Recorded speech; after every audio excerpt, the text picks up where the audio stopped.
While enjoying a serene afternoon on a secluded beach with her horse, Sapphire, Jenna witnessed something extraordinary. Sapphire, usually calm and composed by the ocean's edge, began to act unusually agitated. The horse pawed at the sand frantically, as if trying to uncover something buried beneath the surface. As Sapphire's digging became more intense, Jenna's curiosity turned to concern. What Sapphire unearthed next was beyond Jenna's wildest expectations, prompting an immediate call to 911. It was the first nice day of the summer. The sun was high in the blue sky, and the breeze was just strong enough to cool Jenna down slightly as she made her way to the beach with her horse Sapphire. Before long, the dunes gave way for the stretch of sand that slowly filled with beachgoers.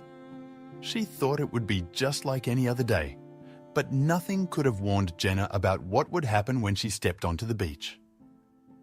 Jenna climbed off Sapphire's back and dropped down into the warm sand.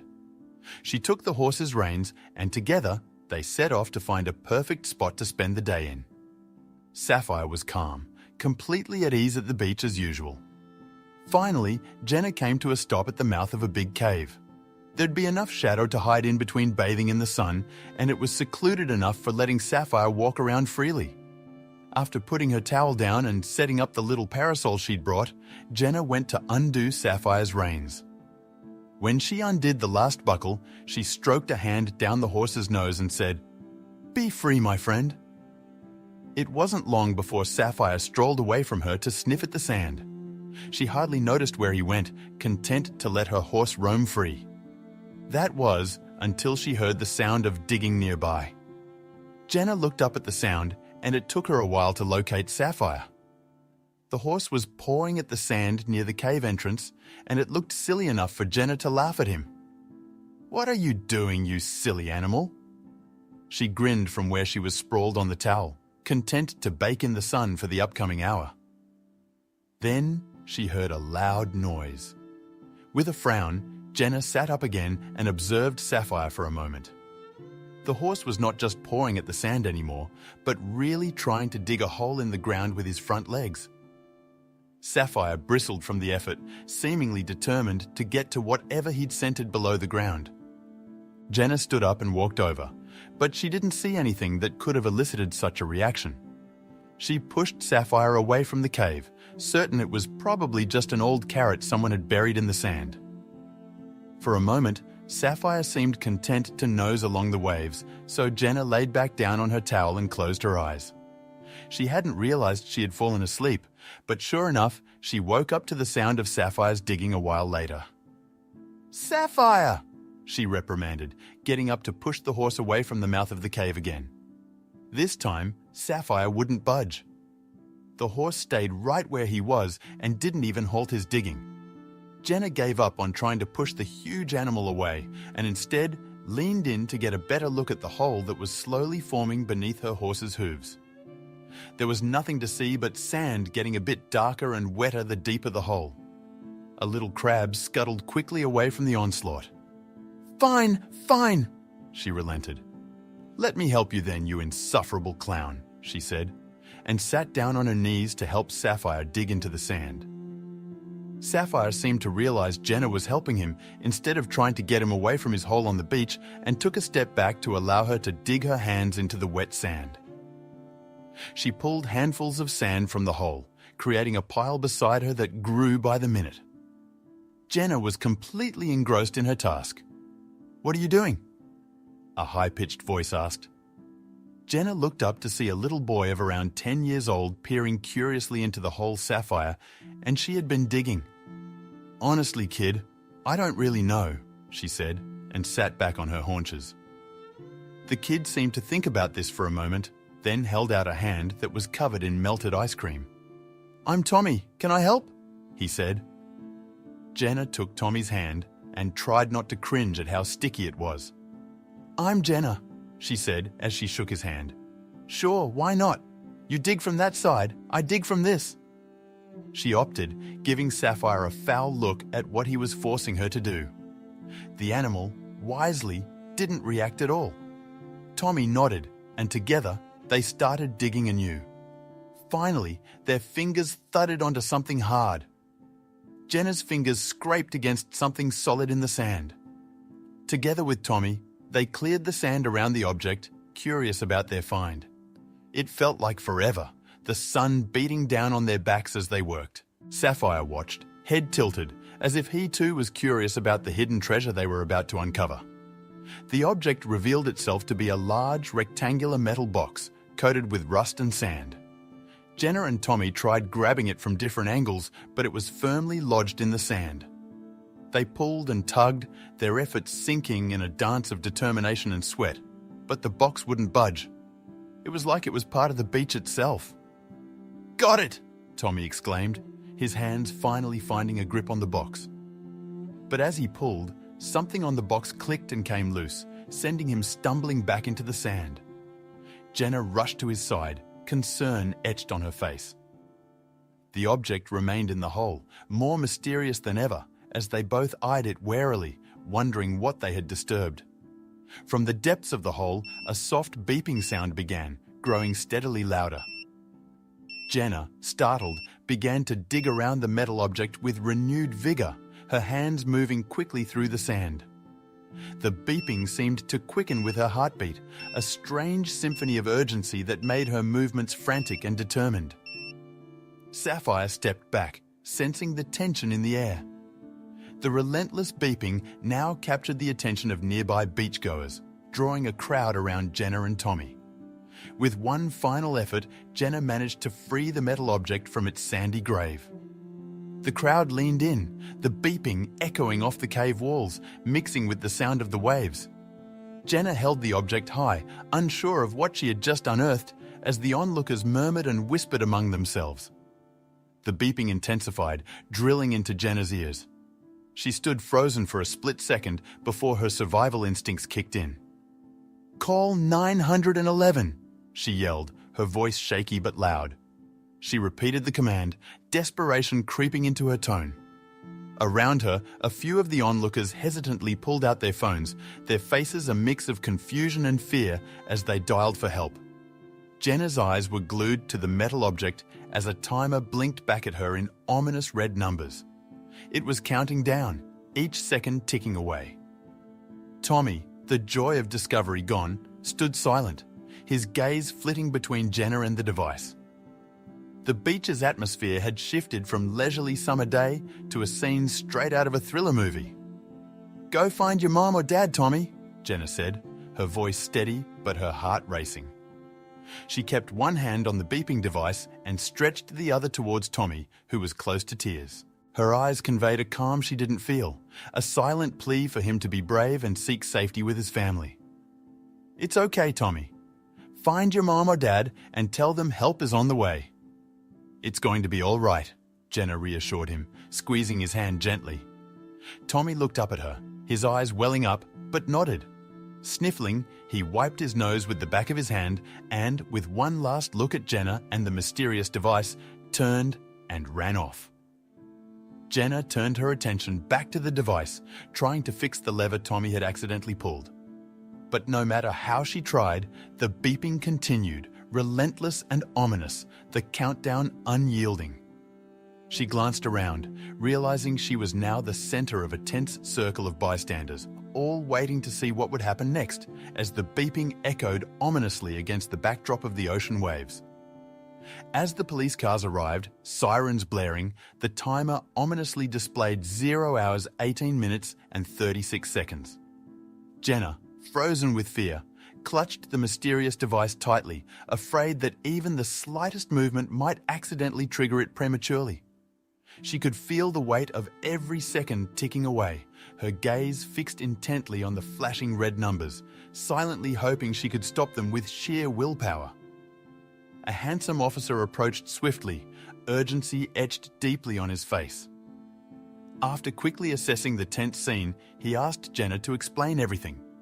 "I will," Jenna said, her voice trembling with panic. "But first, please, can you make sure my horse, Sapphire, is moved to safety?" Her plea was desperate, showing her deep concern not just for her own safety, but for her beloved horses as well. The officer hesitated, understanding the gravity of her urgent request. He turned and jogged back to his colleagues, quickly relaying Jenna's situation with concern. Jenna, still tightly holding the device, overheard murmurs among the officers, and the distinct phrase, "Call the bomb squad immediately," floated back to her. The beach, once a peaceful place of leisure, had transformed into a suspense-filled drama scene. Soon, two determined officers approached Sapphire, attempting to lead him away from the imminent danger zone.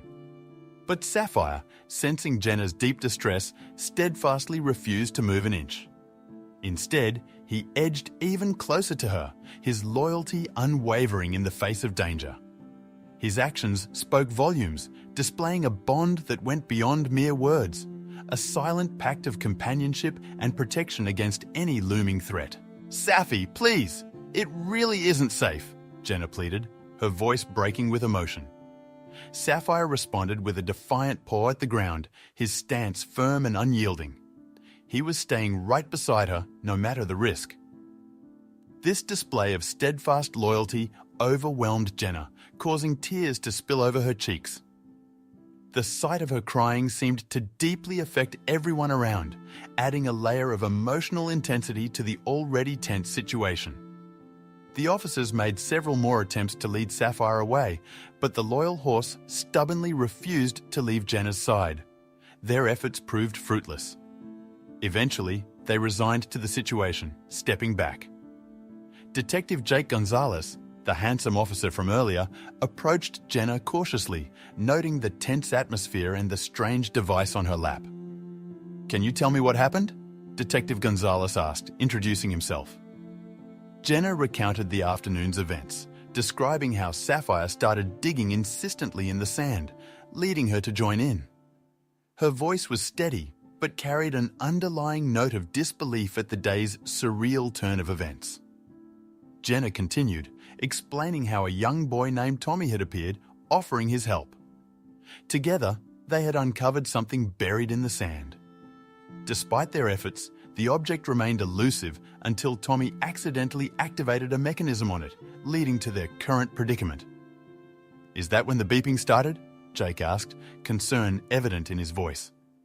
He sat down next to Jenna, maintaining a respectful distance. Jenna nodded, her attempt to stay composed faltering as she remembered the initial panic. "I tried to put it back," she whispered, hinting at the desperation she had felt in that moment. Jenna detailed how, after pulling the rectangular metal object from its sandy grave, they discovered the timer counting down. The revelation had filled her with dread, transforming a curious discovery into a potential threat. She spoke quickly, her words painting a vivid picture of the sequence of events that had led to the beach being cordoned off and the bomb squad being called. As Jenna relayed the morning's extraordinary events, she couldn't help but notice the police officers methodically clearing the crowded beach. They moved swiftly, efficiently ushering the curious gathered crowd away and cordoning off the wide area with bright yellow tape. Jenna watched intently as the once bustling beach quickly transformed into a deserted, silent zone, the seriousness of the unfolding situation sinking in with each stretch of tape. Detective Gonzalez placed his hand gently on Jenna's trembling shoulder, a gesture of support during the escalating chaos. "It'll be okay," he assured her, his voice steady and calming amidst the panic. "The bomb squad is already on their way." His reassuring presence offered a momentary solace, a beacon of safety, as Jenna faced the unknown dangers of the ticking device with trepidation. Admitting her deep-seated fear, Jenna felt a vulnerability she hadn't expected to confront today. When Jake inquired if she wanted to call someone for comfort, her response was a quiet, somber confession of profound loneliness. The sudden mention of Tommy prompted Jake's immediate concern, highlighting the unexpected bond formed during a crisis. Jenna expressed a heartfelt hope aloud that Tommy was now safely away, her concern for him evident even amidst her own palpable distress. As Jenna spoke of Tommy with worry, a convoy of dark blue vans appeared, driving purposefully up the sandy beach towards them. "That has to be the bomb squad," Jake observed with certainty, following Jenna's anxious gaze. He instructed her to remain perfectly still, preparing her for the arrival of the explosives experts. Jake's subsequent warning that he might have to step away brought a new wave of worry and apprehension to Jenna. Jake's calm yet foreboding words hung in the air as Jenna processed the daunting reality that she might soon be left alone with the menacing device. The anxious anticipation of the bomb squad's instructions and the looming possibility of facing them without Jake's comforting presence filled her with intense dread. The beach, now eerily quiet and isolated, seemed to wait with bated breath for the tense, uncertain moments that were to come. The thought of Jake leaving her side sparked Jenna's panic once again. She looked into his eyes, pleading, "Please, don't leave me alone." Jake responded with a soft touch, placing his hands gently on her shoulders, his gaze reassuring. "I won't leave you," he promised, his voice a steady anchor amidst the chaos, helping Jenna's racing heart to slow, even if just slightly. "All right," Jake said, his voice calm and steady. "Jenna, I'm here with you, and I'm not going anywhere. It's going to be okay." Hearing his words, Jenna felt a wave of relief. Though the situation was far from resolved, the promise of his presence made her feel a fraction less isolated in the face of the unknown danger. 3 figures, clad in heavy bomb disposal suits, approached through the sand, their presence almost otherworldly. "You found the object?" one of them asked, his voice muffled and distant behind the protective helmet. Jenna could only nod in response, the surreal nature of the situation making every moment feel like a scene from a movie she never asked to star in. Jenna nodded, hastily recounting the discovery of the object. "We dug it up, but couldn't lift it out until a lever was pulled," she explained. Her voice was steady, grounded by Jake's support beside her. "Then the beeping started," she added, the memory of fear sharp in her voice. "I noticed the timer and immediately yelled for someone to call 911, she concluded, the weight of her words heavy in the air. Trying to remain as motionless as possible, Jenna watched as the bomb squad members positioned themselves carefully around her. "No sudden movements," the first man warned again, his tone serious yet calm. "We're going to get this away from you as quickly as we can, okay?" His reassurance, though meant to comfort, only underscored the gravity of the situation Jenna found herself in. Jenna's effort to remain calm was a battle against her body's reaction to fear. Her legs cramped painfully and her hands trembled slightly. Jake noticed her discomfort and, looking for a distraction, asked, "Tell me about Sapphire." His question was a gentle attempt to shift her focus as the bomb squad members concentrated on assessing the beeping device. Jenna spoke of Sapphire, her voice warming as she described him as more than a horse, more like her best friend, someone who seemed to understand every word she said. "What a special bond you two have. No wonder he wouldn't leave you," Jake remarked with a smile, glancing towards Sapphire, who remained determinedly by Jenna's side.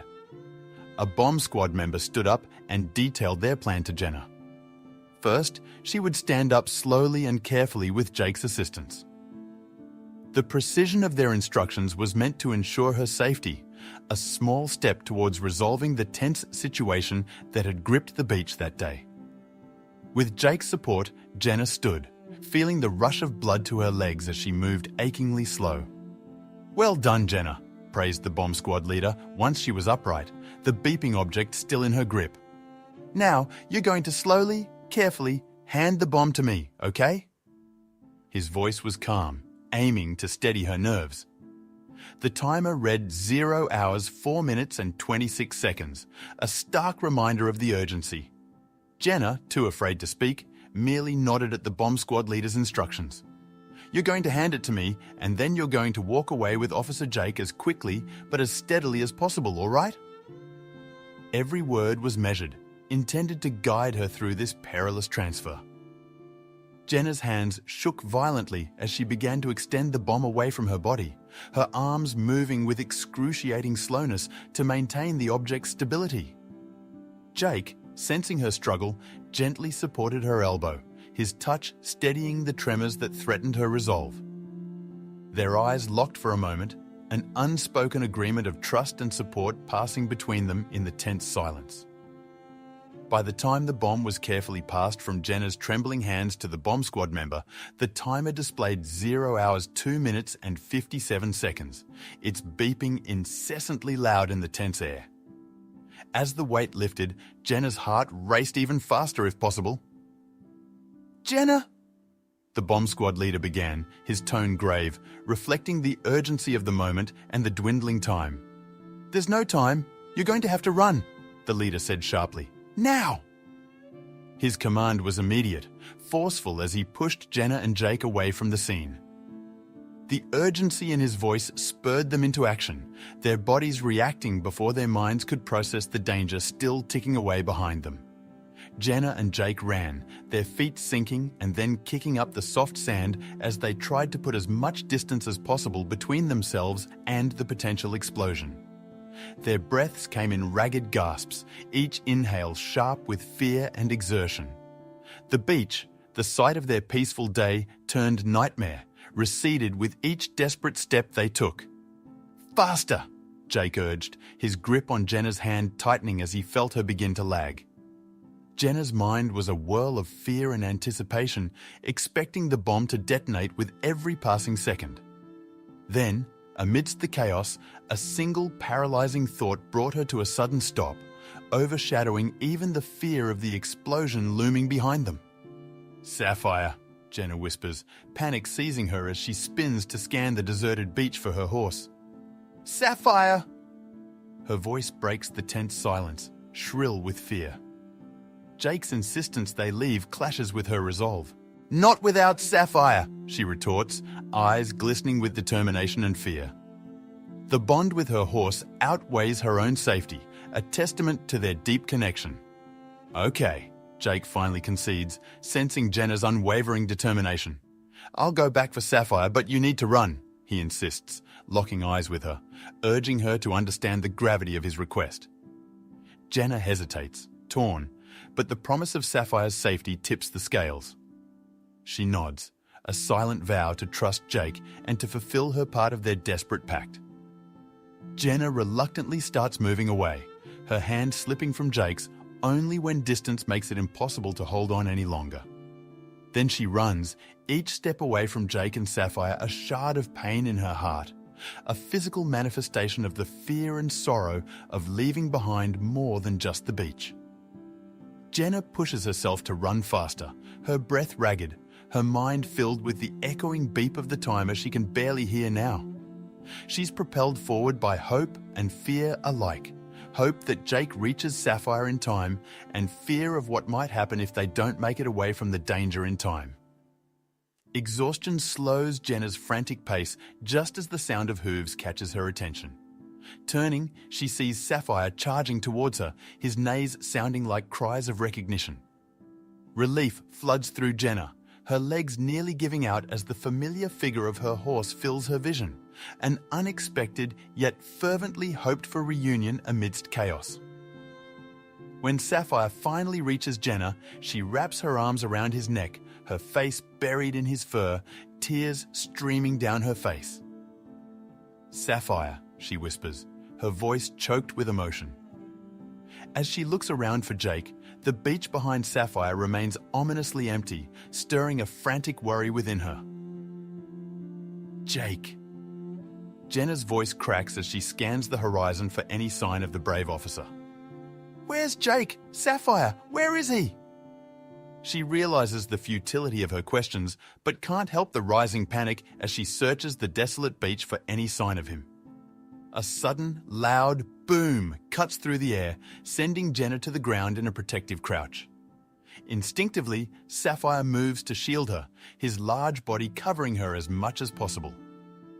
Jenna's heart races, her mind barely registering the protective gesture as fear grips her. The immediate silence after the explosion is broken by Jenna's soft, pained sound. Lifting her head, she sees dark smoke rising from where she fled. Without a second thought, she's on her feet, running back towards the danger, driven by a desperate need to find Jake. Jake. Jenna's shouts pierce the tense atmosphere as she ducks under the police tape, her concern for the rules lost amidst her fear. Her voice is shrill, a sharp contrast to the muffled silence that follows the explosion. She's driven by a single purpose: to find Jake, regardless of the consequences or the pain her own voice causes her. Jake!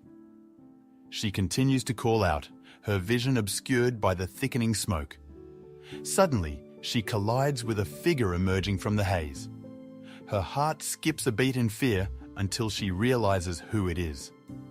The relief that floods her is overwhelming, grounding her in the moment and dispelling the panic that had taken hold. "It's me, Jenna!" Jake's familiar voice cuts through the smoky air, bringing with it a surge of relief. "Everything is okay," he reassures, his embrace a haven from the chaos. Jenna's fears spill out, her words a mixture of relief and lingering terror, until Jake's gentle revelation that it was all a misunderstanding begins to ease her turmoil. Pulling away slightly, Jenna searches Jake's face for answers. His explanation turns her fear into disbelief. A time capsule, not a bomb, was the source of their ordeal. The relief that washes over her is palpable, even as Jake carefully wipes away her tears, the bond between them strengthened by the day's events and the emotions they've shared. As calm returns and they sit wrapped in emergency blankets, Sapphire content nearby, Jake's hesitant question breaks the peaceful silence. The day's fear and confusion give way to a hopeful possibility of something more between them. Jenna's smile in response is bright, a promise of new beginnings after a day that brought them closer in the most unexpected of ways.